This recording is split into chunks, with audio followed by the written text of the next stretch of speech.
Aye, shepherd's pie. Greetings from the Philippines. I'm back for a little walk and a chat. Glorious day. Lots of roosters. What more could a man want? So, can have a little chat today. A little walk and talk about expat bloggers in the Philippines. Now, I'm going to say straight away from the start, I'm not going to dig out any vloggers. I'm not interested in, naming and shaming or criticising other vloggers and getting little tit for tat wars. That's all kids play. Really not interested in that at all.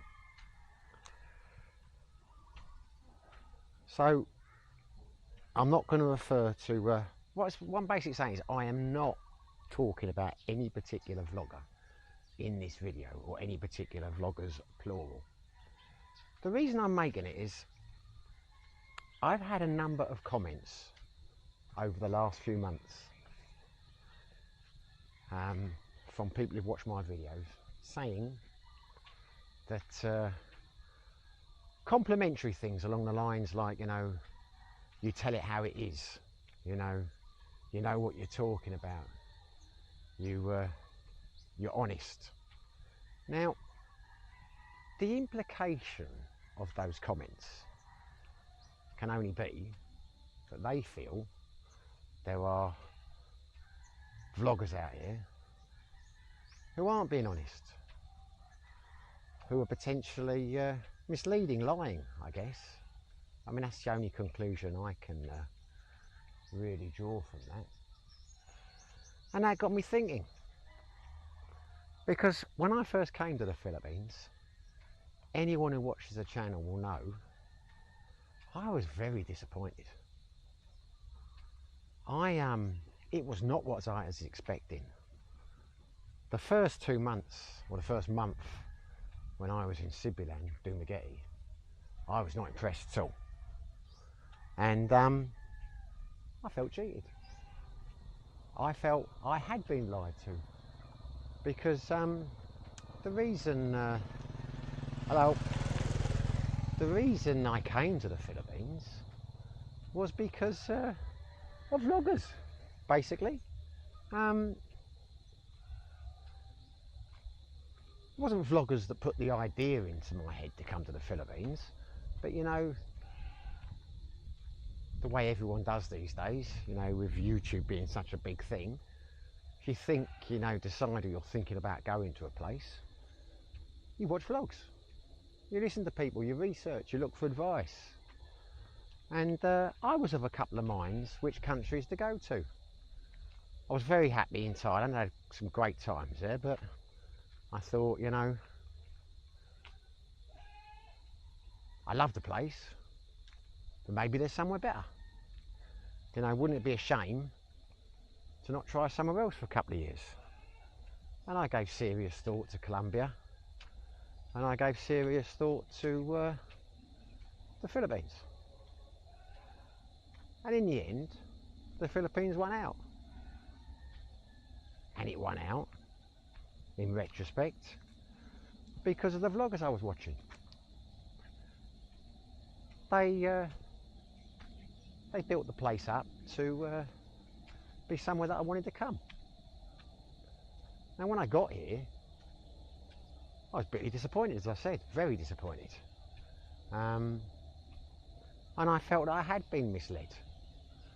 I felt that, they had painted a false picture. And I was quite resentful for a while, until I found Sikihor. I thought I'd found paradise, and that resentment kind of melted away. Obviously I was wrong about Sikihor, because I ended up back in Dumaguete. But did they paint a false picture? This is the question.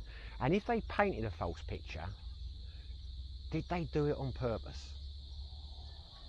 because I try to look at things fairly. Oh, I try to, we all do, don't we, in retrospect. And I thought about this over the last few months, because my opinions on Dumaguete in the Philippines have changed. I told myself I would come here for 2 years, promised myself that, because as I've said many times, I believe you need to give a place at least 2 years before you can come to a decision, live in a few different places, before you can make an informed decision. But I was starting to think, my God, this is going to be a long 2 years. Can I keep it up? Will I last for 2 years? But now I'm happy that I did.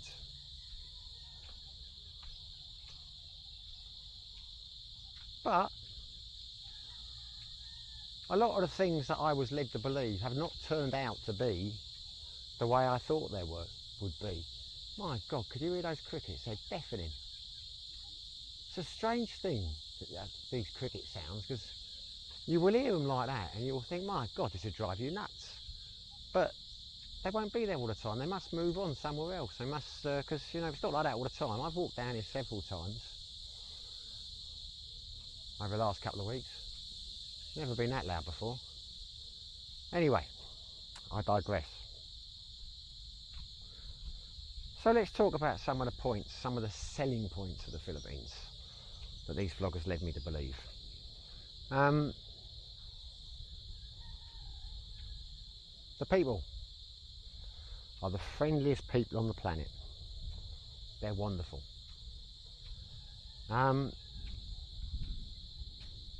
Okay.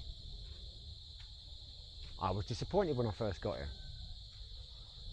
I don't and still don't think the people at Dumaguete are the friendliest people in the world. I'm not knocking them in any shape or form, but that was one of my first impressions when I got here. They seemed quite courteous, they seemed quite nice. Didn't think they were over friendly or particularly friendly. I mean, then when I got to Sikihor, I saw where they were coming from. So, because the people there are incredibly friendly. Now I know from my own experience, some of those people, it's because they want to fleece you for free drinks and it's not real friendship. But the point is, when you walk down the road in Sikihor, you will get, particularly the kids, really friendly, come up, say hello, they just want to talk with a foreigner. A lot of the older generation at night, when you walk down, they'll be, hello, good evening, sir. They are friendly people in Sikihor. It's a small island. So, you can draw an immediate observation. Whether the people are the friendliest or not in the world, depends where you go. But, you've got to compare it to other countries. Now, I think the people in the Philippines are fantastic. They are very friendly. But I don't know if they're necessarily any friendlier or more helpful than the Thais or the Cambodians. The point with the Philippines is they speak English. Most Thais don't when you go up into the provinces. So they're bound to be a bit more withdrawn, a bit more shy. You go over to Laos, the people are very, very shy there. So it would easily be drawn a conclusion when people are saying hello to you and that they are friendlier than they are, say, in Thailand or Cambodia or Laos. But that's not necessarily the case. The people over here, you share a language. So what I'm getting at is, I think the Filipino people are great. I think the Thai people are great. The Thai people will do anything for you. They'll bend over backwards to help you, The people where we live here now are very friendly, the neighbours, etc. But we say hello. They talk to Ellen more than they talk to me. But I think that's just because they're not that confident in English. But they've never, brought any food round or, invited us into their house, which they do in Thailand. As soon as you walk past somewhere, if someone's having a drink outside, they'll insist that you, have a sip, because that's the thing you do in Thailand. And, they'll bring food around and insist that you eat. Obviously not so much in the cities, but in the provinces. Definitely in Thailand. Cambodians are very similar as well. Wonderful people. So I certainly don't think you can draw a conclusion, personally, that the Filipino people are the friendliest on the earth. Any Asian country, they're more friendly and more receptive, with the exception of China, than they are in the West. But I think they're on a par, to be honest, in my humble opinion. Thais, Filipinos, Cambodians. But the point is, some of these vloggers, how many countries have they actually been to? You know, if I had not spent nearly 10 years in Thailand and Cambodia, I'd probably come in and think they were the friendliest people in the world. Because compared to any European country that I've been to, you know, or Western country, oh my God, they're friendly here. So,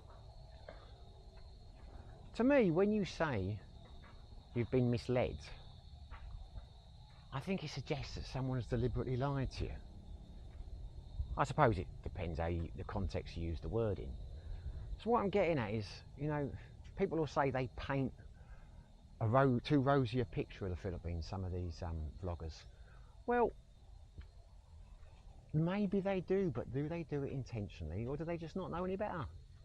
I mean, that was definitely one of the problems I had when I came here. Thailand and Cambodia are wonderful countries to live.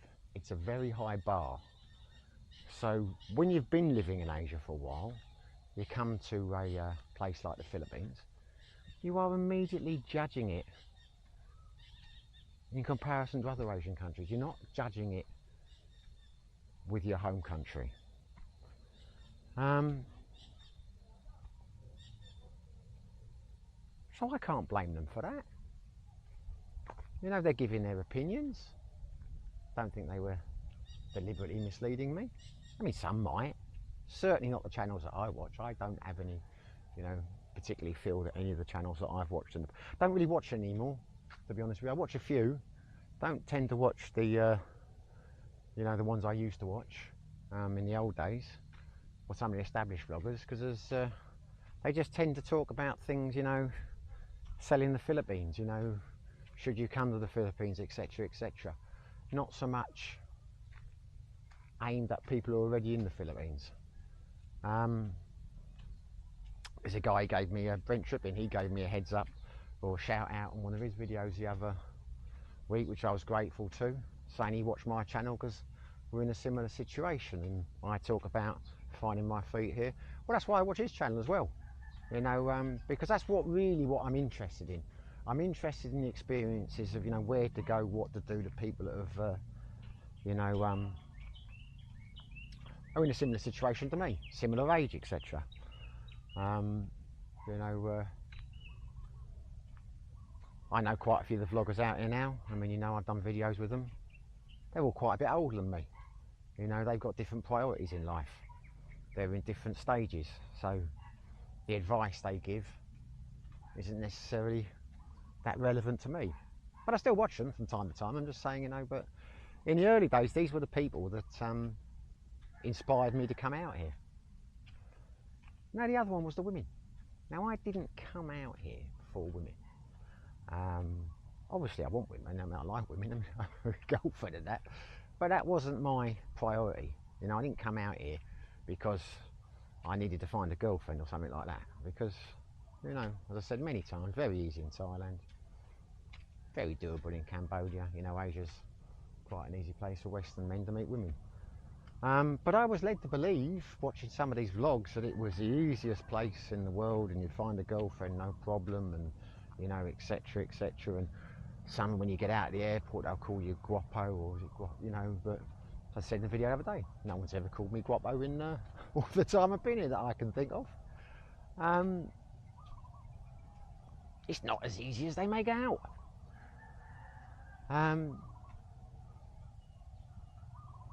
Not going to name the vlogger in question, but one of those ones who was saying how easy it is to meet women and that over here, or two of them actually that I've met, when they were giving me advice when I first got here, they said go on Filipino Cupid. And I immediately thought, well, wait a minute, if it's so easy to meet women out here, why on earth would I have to go online on dating sites? I mean, people have started doing that in Western countries because because it's not so easy to find women. I mean, if these women are throwing themselves at it because they're desperate to meet Western men, then it's not much different, is it? So again, that was a disappointment. I want to say disappointment. It wasn't really a disappointment. It was a surprise. Because it's a typical stereotype. Thailand, you think of sex tourists. The Philippines, you think of older men coming looking for younger women. The fact that older men can find younger women over here would make you think it was easy to get women.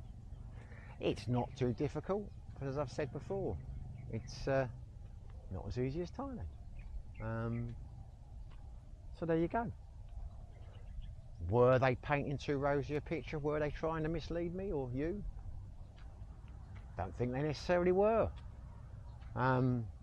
Of the major vloggers out here that I used to watch and have met, and I mean this in the greatest respect, I'm not knocking them, they haven't done a lot of travelling. You know, they might have spent a few months in another Asian country, they might have travelled for their work, but they weren't spending more than a few days in each place. That's not long enough to draw an opinion. You know, I used to have that when I was in the Air Force. You know, you'd land in a town or a city for a few days, you'd go out, you'd have a fantastic night, you think this place is a wonderful country, you go there again, you have a completely different experience. You just can't tell until you've been in a place for a while. So,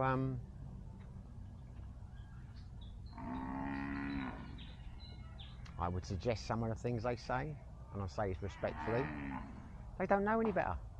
I mean, that's that, and I don't mean that in a critical way. You know, unless you spent at least 6 months in a country, I don't think you're really qualified to give that much advice on the culture and the place. And even after 6 months, that's not much. Like now, I've been in the Philippines 9 months. I don't feel qualified to give advice on the Philippines, and I try and avoid to do that. You know, I just talk about my experiences. I'm not, you know, trying to advise people on anything because I don't think I'm qualified to. And I think that's a problem with some of the vloggers out here. They, with the best will in the world, they are potentially giving advice. Well, I think some will set out to, because some people like, you know, that's the way they are, and other people are doing it inadvertently. They don't realise they're misleading people. But I don't think I am one of the people that got misled. I mean, this is why I'm saying now. I was surprised when people turn around in the comments and say they admire my honesty in that, because I don't know if, I mean, again, that suggests that there are vloggers out there who are deliberately misleading people. I hope that's not the case. But there you go. A lot of the advice I got from the vlogs was helpful. A lot of it's been better than I thought it would be. Because I do think you seem to get some of the vlogs I've noticed, some of the ones I used to watch. I'm not naming anyone. Some of them can make it out to be a right terrifying place, in the sense that, oh, you can get killed by the husband for adultery, and you know, if you have a girlfriend and you're in the same room as their kid for, like, you know, and there's no one else in the house, you can go to prison. All these offences. Now, I'm sure these aren't all offences. Well, I know a lot of these things are offences, but it's very rare. It's very unlikely. You know what I mean? It's I think it's very easy to be a doom and gloom merchant. And there were a few channels like that. An old guy over in Mindanao, I thought was a bit like that. Nice old guy. I don't think he means it necessarily. I think some people are just life's worriers, and they portray the fact they worry about a lot of things in their vlogs, and it might give a representation that the place is, you know, the laws and that are more, you have to worry more than you have to, you know what I mean? But the cost of living advice, I think, has been pretty spot on. I mean, I think some people definitely exaggerate how cheap you can live over here. Seems to be a tendency to get the price down as low as you possibly can in the headline, and more people to watch the videos. But the reality is, you know, you can live. on $600 a month. It wouldn't be much of a life. But you get a lot of people in the comments will say things like, this is ridiculous, it costs you $3,000, $4,000 a month to live here. Well, that's ridiculous as well. You know, at the end of the day, it depends on your lifestyle. You can live on $1,000 a month here, no problem at all. You can live on $3,000 a month. Anyone who says that you can't is talking crap. I mean, might not be the lifestyle they want, but it can be done. So if a vlogger is saying that, I don't think they're misleading people. I certainly didn't feel misled when it came to the cost of living. I wasn't misled the ease of being here in terms of the visas and things like that. I wasn't misled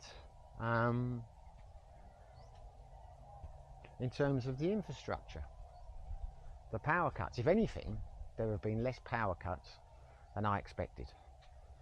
Sigil was a nightmare at times, but no one, I never saw a vlogger from Sigil who was telling me there weren't power cuts. When I came to Dumaguete the first time, my God, I had rechargeable batteries, and I had my phone on charge all the time, and torches and that ready for these power cuts, and it really came. If anything, the power cuts have been over exaggerated. However, the last couple of weeks we've had more in Dumaguete than I have been used to. Now, whether that was because we're in Bekong now or not, I don't know. First few weeks here weren't too bad, but the last couple of weeks we've had more than our fair share. But fortunately, they never stayed off for more than about half an hour, which is bearable.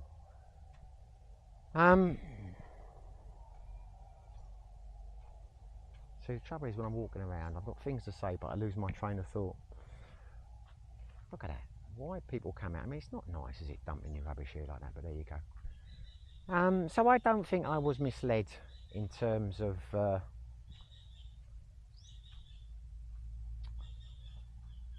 cost of living, the infrastructure, etc. Some of the advice I got, I mean, this is the trouble again.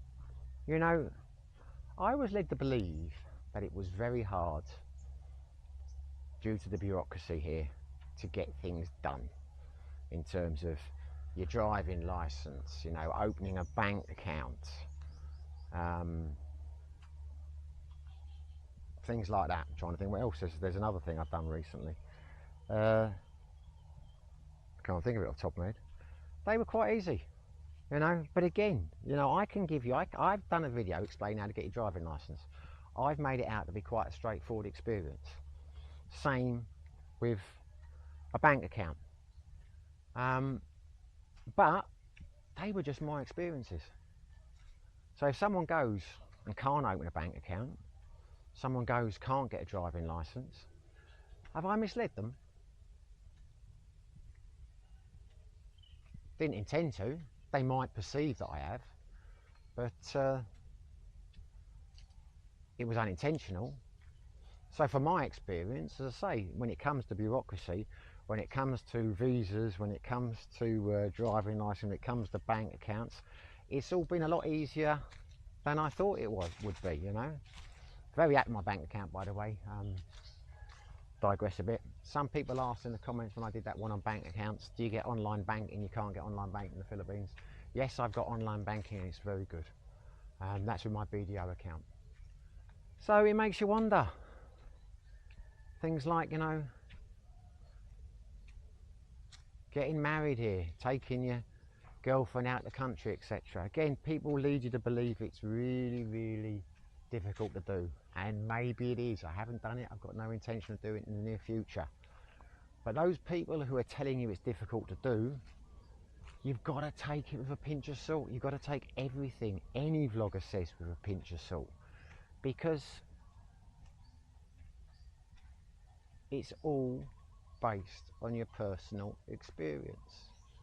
You know, unless you work for a health insurance company, or you work for the LTO, or you work in the banking regulation industry, anything you give is going to be based on your own experience. You're not an expert in that field. That doesn't mean you can't talk about your experiences. I find, you know, channels like that very helpful. You've just got to take it with a pinch of salt. You know, don't think that you've deliberately been misled. Now, so we've said a lot of this misleading information, or people perceive to be as misleading information, I would suggest is because the people who are talking about it have limited experience, as I do. But there's also an element of, you know, they used to call it, I can't remember when I was back at university, attribution theory is a basic human instinct, or a theory anyway, psychology. When you make a decision, you're in a stage of cognitive dissonance, for example. So you want to buy a car, and you want to buy, you know, like you can't choose between one of the two cars that you want to buy. Eventually you've got to decide. So you'll choose to buy, I don't know, a Ford Fiesta over a Nissan Micra. It's very natural, as soon as you've made that decision, to convince yourself that it's the better car, you know, that you made the right decision.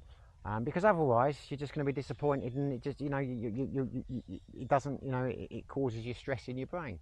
So I think a lot of these people who are bigging up the Philippines and might be over-egging it, they're not necessarily doing it intentionally. You know, they're doing it because they're trying to validate their decision in their own minds. Because you get a lot of that in the comments. My God, I'll get some criticism for this now. You know, I say anything even remotely negative about the Philippines, why don't you go back to Thailand, etc., etc. You know, if I say anything negative about Thailand, and I mean, my God, how many videos have I made saying how great Thailand is? I love Thailand. But if I say just the slightest thing, oh, you're a liar, we don't want you back here, blah, blah, blah. People are entrenched in these camps, you know, it's a binary choice. It's either Philippines or Thailand. It's just ridiculous, because they're just different. Philippines is different to Thailand. The vloggers that are in the Philippines, on the whole, you can conclude they want to be here. That's why they're in the Philippines. That's why they're not in Thailand. That's why they're not in Cambodia. That's why they're in Vietnam. So why are you surprised if they paint a rosier picture of the place than you might experience? Because you can only assume that in their minds it is great. Otherwise they wouldn't be here. That doesn't mean it's going to be that great to you. It's like, I don't know, macaroni cheese could be your favourite meal. I like macaroni cheese. Ellen doesn't. If I told her macaroni cheese is an amazing meal, I cook some macaroni cheese, give it to her, she's not as impressed as I am, does that mean I've misled her? Of course it doesn't. I mean, she's just not as fond of macaroni cheese as I am. Anyway, that was a silly analogy, wasn't it? So, there we go. I did have a few more points on this subject, but as I keep saying, I do these walk and talks because I think it's more interesting for you. And a lot of people say in the comments they enjoy them all, but as I've said before, it's very hard to keep your train of thought. But what I'm trying to say in summary, yeah, I know I'm sure there are some vloggers out there who just basically talk crap. There are a couple who are just deliberately antagonistic, you know, well, I don't know what happened there. I thought my camera was overheating, it switched off, but then it came back on again. So yeah, there are some channels out there which I would say the vloggers are just a-holes. You know, they just criticise everyone for the sake of it. You know, it's all clickbait in their videos. So I'm not going to name them, won't give them oxygen. But they've generally been going for several years and they've got sod all followers. I say sod all followers, you know, a few thousand or whatever, because people get wise to them. But of the established vloggers out here, the ones I watch, the ones who got like the 50, 60,000 plus vloggers, you know, expat vloggers, I think they're genuinely good sorts. They might paint a slightly rosier picture in some aspects, but is that to validate their own life choices? I think so, in the sense that they don't necessarily know they're doing it, and it's all a personal experience. I am going to mention one vlogger now. I am going to mention one vlogger which might annoy a lot of people on here, and he's not an expat, I must admit, and she's incredibly successful. Power to her. The Filipina P, you know, she's got her thing, she does it, she's got, God knows, like hundreds of thousands of subscribers. I think she might paint a rosier picture than is real. Yeah, I think she might. I think she often tells people what they want to hear about the Philippines, but why not? I mean, how many of the people that watch her channel are in America and may never come to the Philippines? You know, it's a nice bit of viewing for them. Imagine this fantasy world over there. I don't think there's many people that, you know, I don't think she's hurting anyone or ruining anyone by painting a rosier picture than it is. But anyway, I'm not digging her out. You know, she's got a channel, you know, power to her, making a lot of money and all that. But of the expats, yeah, there's a few bad ones, but what am I going to try and say? I'm going to wind this up to an end now. There have been a number of disappointments that I've had in the Philippines, but they have been outweighed by the pros and the good experiences. Some things have not been as good as I thought they would be based on the vlogs that I've watched, but I honestly now, 9 months in, do not think I was misled. I don't think they intentionally deceived me. I think they gave genuinely honest advice, and if it was over positive, they probably didn't realise they were being over positive. Because I'll tell you something now, another reason why, which I've just thought of, to be honest with you, I don't think they would do that necessarily, is anyone who's done YouTube for a while, and a lot of these guys we're talking about now, the established ones, have been doing it for a number of years. I've worked it out in the 7 or 8 months I've been vlogging. Bad news, bad headlines get you more clicks than good ones. If I make a video saying, come to the Philippines, it's great, I'm not going to get as many views as if I say, don't come to the Philippines, this is why I'm leaving. Bad news, 5 reasons why you shouldn't go to Thailand, gets a lot more views than 5 reasons why you should go to Thailand. So from a financial aspect and a YouTube aspect, there really is no percentage in a YouTuber bigging the place up to be better than it is. As I say, some might do that unintentionally though, just to validate their decisions. Some might do it out of ego. You know, they might sit there, hey, look at the amazing life I've got. You know, it doesn't have to be monetary. You know, but that's life. Politicians do that, people do that. Anyone you talk to, you know, when you, if you're like talking to your neighbour at home and they tell you what a fantastic time they had on their holiday, you know, in Turkey or whatever, and you go to Turkey and it's not as good as you thought it would be, do you think, right, I can't trust them again, they've misled me? I don't think you do. Anyway, I've gone on a long time.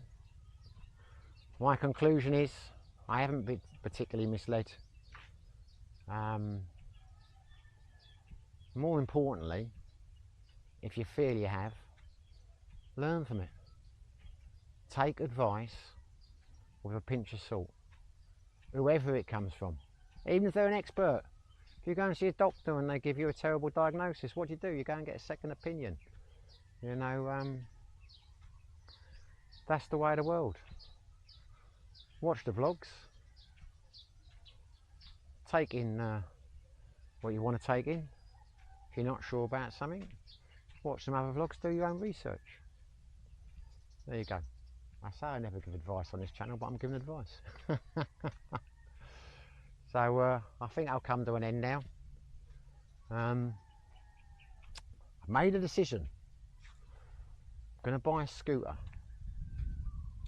So I might be doing a video soon on buying a scooter in the Philippines, because I'm spending too much money on renting, I've decided. I'm not paying a lot, I'm paying $5,000 a month, but now I'm staying here longer term. That is just throwing money down the drain.